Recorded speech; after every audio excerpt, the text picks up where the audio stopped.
កលិកនៃគេហទំព័រសារព័ត៌មាននីណាញូផ្ញើសារលិខិតជូនពរជ័យសេរីសួស្តីដល់ថ្នាក់ដឹកនាំនិងមន្ត្រីនៃមន្ទីរព័ត៌មានខេត្តព្រះសីហនុក្នុងឱកាសបុណ្យចូលឆ្នាំថ្មីប្រពៃណីជាតិខ្មែរក្នុងបរិយាកាសដ៏រីករាយនៃការត្រៀមអបអរសាទរពិធីបុណ្យចូលឆ្នាំថ្មីប្រពៃណីជាតិខ្មែរឆ្នាំមមីអត្តស័កពុទ្ធសករាជ2570ដែលជិតឈានចូលមកដល់នាពេលខាងមុខនេះថ្នាក់ដឹកនាំនិងសហការីនៃគេហទំព័រសារព័ត៌មាននីណាញូទាំងអស់បានរួមចិត្តរួមខ្លាំងគ្នាផ្ញើសារលិខិតអបអរសាទរនិងជូនពរជ័យយ៉ាងស្មោះសរជូនចំពោះលោកខៀវសរុនប្រធានមន្ទីរព័ត៌មានខេត្តព្រះសីហនុនិងមន្ត្រីទាំងអស់នៅក្នុងសារលិខិតជូនពរដ៏មានអត្ថន័យនេះក្រុមការងារនៃគេហទំព័រសារព័ត៌មាន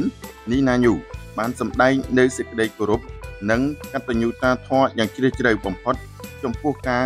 ដឹកនាំប្រកបដោយចក្ខុវិស័យនិងការបដិញ្ញាចិត្តខ្ពស់របស់លោកប្រធាន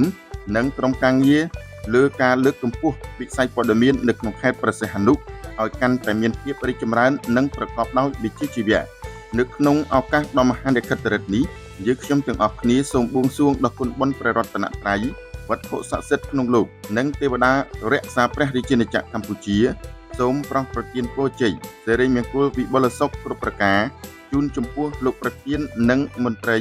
នៃមន្ទីរព័ត៌មានខេត្តព្រះសីហនុទាំងអស់សូមទទួលបាននូវសុខភាពល្អបរិបូរណ៍កម្លាំងមាំមួននិងបញ្ញាញាណភ្លឺថ្លាដើម្បីបន្តដឹកនាំស្ថាប័នសារព័ត៌មានឲ្យកាន់តែជោគជ័យបន្ថែមទៀត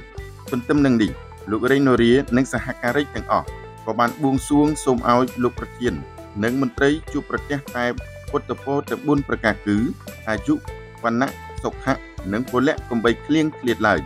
តាមប្រសាសន៍របស់លោករាជមនីដានសហការីនៃអង្គភាពគេហទំព័រនីណាញូបានឲ្យដឹងថាការផ្ញើសារជូនពរនេះមិនត្រឹមតែជាការបង្ហាញពីសាមគ្គីភាពផ្ទៃក្នុងដ៏រឹងមាំរបស់ស្ថាប័ន